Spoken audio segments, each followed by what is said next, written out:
ना तलवार से, ना लड़ाई से, ना आंधी से, ना तूफान से, ना सूखे से, ना बाढ़ से। मोहम्मद बिन तुगलक की जनता तो डरती थी सिर्फ उसके तुगलकी फरमान से। दोस्तों, मोहम्मद बिन तुगलक की प्रजा रात और दिन बस यही प्रार्थना करती थी कि सुल्तान पगला मोहम्मद जनता और राज्य के हित में कोई योजना बनाकर तुगलकी फरमान ना निकाले, प्रजा की भलाई का काम प्रजा पर ही छोड़ दे। दोस्तों, वैसे तो कई सारे राजा और कई सारे सुल्तान दुनिया के इतिहास में हुए, लेकिन बुद्धिमान मूर्ख कहा जाने वाला एक ही सुल्तान हुआ जिसका नाम था मोहम्मद बिन तुगलक। यह सुल्तान कमाल की मूर्खता और कमाल की बुद्धिमानी, ऐसे दोनों परस्पर विरोधी गुणों का विचित्र संगम वाला व्यक्तित्व का था। वैसे तो इसकी सोच अपने समय से कई आगे दौड़ती थी। फिलॉसफी, गणित, संगीत, चित्रकला, चिकित्सा शास्त्र और अर्थशास्त्र, ऐसे कई सारे विषयों में मोहम्मद बिन तुगलक को पांडित्य प्राप्त था। वैसे दिल का भी यह कुछ बुरा इंसान नहीं था। बाकी दिल्ली के सुल्तानों के साथ इसकी तुलना की जाए तो इसे हम काफी दयालु भी कह सकते हैं।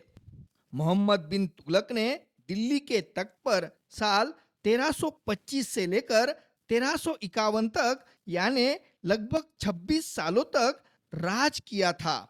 इसमें कुछ नया अलग करने की चाहत और साहस भी ठूस ठूस के भरा हुआ था, और उसकी हर एक महत्वाकांक्षी योजना के पीछे उसकी मंशा अच्छी ही रहती थी।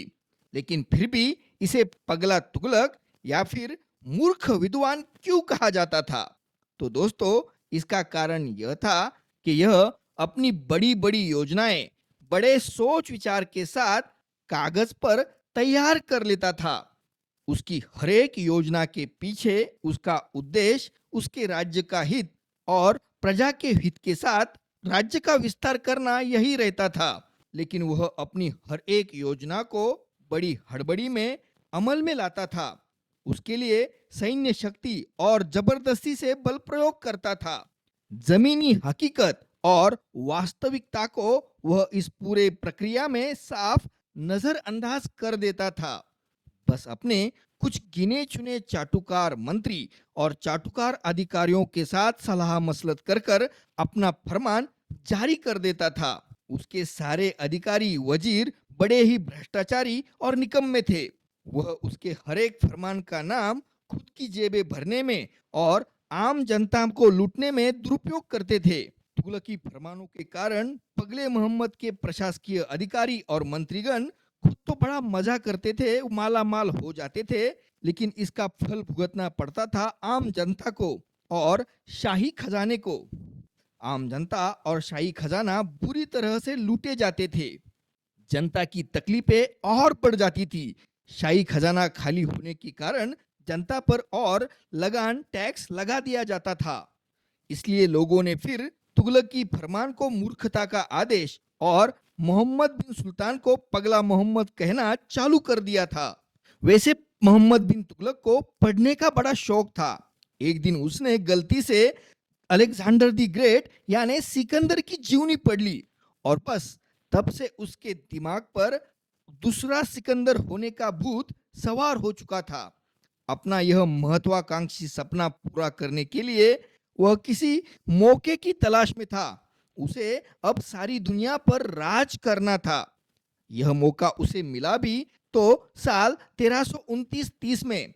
हिंदुस्तान के सल्तनत की सीमाएं खुरासान और ट्रांसजोनिया के साम्राज्य से सटी हुई थी। खुरासान और मध्य एशिया का ट्रांसजोनिया साम्राज्य, यह दोनों साम्राज्य मंगोल शासक चेंगिस खान द्वारा स्थापित किए साम्राज्य के भाग थे। वह दोनों साम्राज्य इल खानेट का हिस्सा थे। चंगेज खान के वंशजों की एक शाखा यानी चुगताई खान की शाखा मध्य एशिया यानी ट्रांसजोनिया के प्रदेश पर राज कर रही थी। बाद में भारत में आए हुए मुगल इसी चंगेज खान के चुगताई खान की शाखा के वारिस थे। चंगेज खान के दूसरे वंशजों की शाखा यानी हलाकू खान की शाखा का खुरासान पर कब्जा था। यह खुरासान का साम्राज्य ईरान, इराक, अफगानिस्तान और बहुत सारे अरेबिया के प्रदेश पर फैला हुआ था। साल 1329-30 में इन दोनों साम्राज्यों में बड़ी धांधली मची हुई थी। ट्रांसुनिया का शासक तामाशिरीन की मृत्यु हो गई थी और खुरासान का सम्राट अबू सईद यह 25 साल का एक जुल्मी सुल्तान था।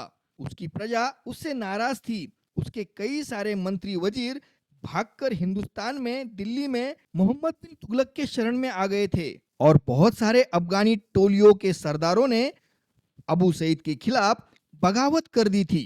कुल मिलाकर मध्य एशिया और खुरासान प्रांत में अराजक अशांति फैली हुई थी।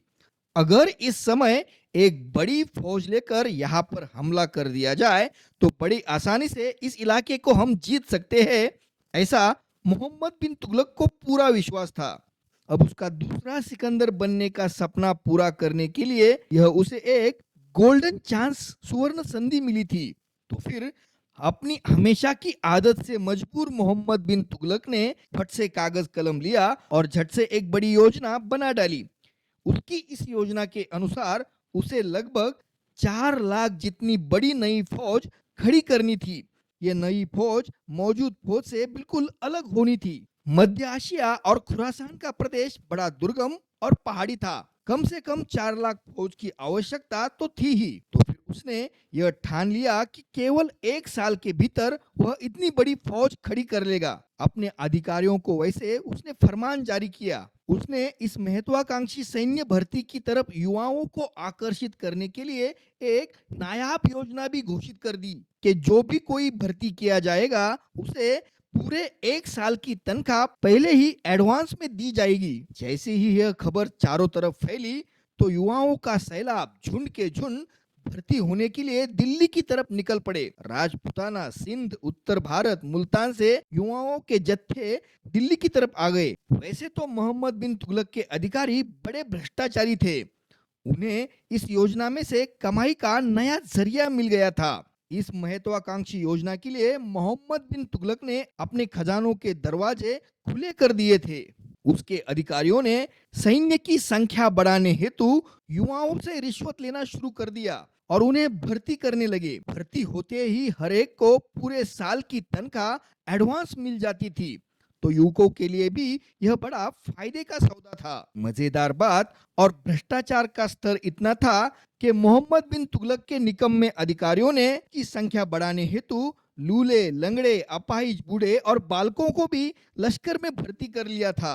घोड़ों की खरीदारी और उन्हें किराए पे लेने में भी बहुत बड़ा भ्रष्टाचार किया गया था। घोड़ों के दर्जे का बिल्कुल ख्याल ही नहीं रखा गया था। और फिर अगले 5-6 महीने में ही मोहम्मद बिन तुगलक के फौज का आंकड़ा 4.25 लाख तक पहुंच गया था।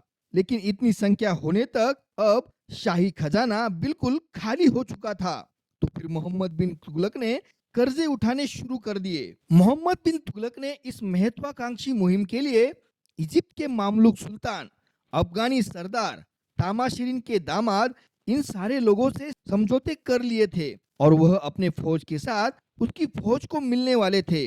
लेकिन जैसे ही इस बड़ी मुहिम की खबर खुरासान के सम्राट अबू सईद को मिल गई तो उसने भागदौड़ की और अफगानी सरदारों से, इजिप्ट के मामलुक सुल्तान से और ट्रांसोनिया के सम्राट से संपर्क करके उन्हें अपनी ओर कर लिया। उनके साथ शांति समझौते प्रस्तापित किए और उन्हें मोटी मोटी रकम के नजराने भी पेश किए और किसी तरह उसने इन सबको मोहम्मद बिन तुगलक के साथ जाने से रोक लिया। अब मोहम्मद बिन तुगलक अपनी इस मुहिम में बिल्कुल अकेला पड़ गया था। ऊपर से उसका खजाना पूरी तरह से खाली हो गया था और यही नहीं, 4 लाख की निकम्मी फौज उसे संभालनी पड़ रही थी। इसे संभालना उसके लिए दिन ब दिन मुश्किल हो रहा था। युवाओं के हाथ अचानक इतना सारा पैसा आया था तो वह बौरा गए थे। इन पैसों का सही इस्तेमाल करने के बजाय उनमें से बहुत सारे युवकों ने मिले हुए पैसे को जुए, शराब और मौज मस्ती में उड़ा दिया था और अब वह फिर से उन्हें पैसा देने की और कर्जा देने की मांग कर रहे थे। यह नए सैनिकों के मांगों ने मोहम्मद बिन तुगलक को परेशान कर दिया था। तो फिर सारी परिस्थितियों का विचार कर कर मजबूरन मोहम्मद बिन तुगलक को अपनी यह महत्वाकांक्षी योजना पूरी तरह से रद्द करनी पड़ी, कैंसिल करनी पड़ी। उसने अपनी ये नई निकम्मी 4.25 लाख की फौज को, जो अनाज का दुश्मन बन बैठी थी, उसे घर भेज दिया, पूरी तरह से बर्खास्त कर दिया। उन सारे नए फौजियों की तो ऐश हो गई थी और मोहम्मद बिन तुगलक के अधिकारी तो बिल्कुल मालामाल हो गए थे। दूसरा सिकंदर बनने का और पूरी दुनिया पर राज करने का मोहम्मद बिन तुगलक का तुगलकी सपना अब टूटकर चूर चूर हो गया था। वह बड़ा दुखी था। हाँ, लेकिन इसमें भी अचानक एक फायदा मोहम्मद बिन तुगलक को हो गया था। हुआ ऐसा था कि अबू सईद ने मोहम्मद बिन तुगलक को खुश करने के लिए एक बड़ी मोटी रकम उसकी तरफ भेज दी गई थी और तब तक उसे इस बात का पता नहीं था कि मोहम्मद बिन तुगलक ने अपनी योजना रद्द कर दी है। अबू सईद ने यह आश्वासन भी उसे जरूर दिया था कि इतनी ही मोटी रकम मैं तुम्हें हर साल दे दूंगा, तुम मुझ पर आक्रमण मत करो। इस घटना से मोहम्मद बिन तुगलक को थोड़ा दिलासा जरूर मिला, लेकिन फिर भी अपना बचपन का दूसरा सिकंदर बनने का, पूरी दुनिया को जीतने का सपना चूर चूर हो गया। इस बात का दुख मोहम्मद बिन तुगलक को पूरी जिंदगी भर रहा था। नमस्कार दोस्तों, आप मेरे वीडियोस को लाइक कीजिए, मेरे चैनल को सब्सक्राइब कीजिए और साथ में बेल आइकॉन को प्रेस कीजिए ताकि जब भी मैं कोई वीडियो अपलोड करूं तो आपके पास उसकी तुरंत जानकारी पहुंच जाए। आपका बहुत बहुत धन्यवाद।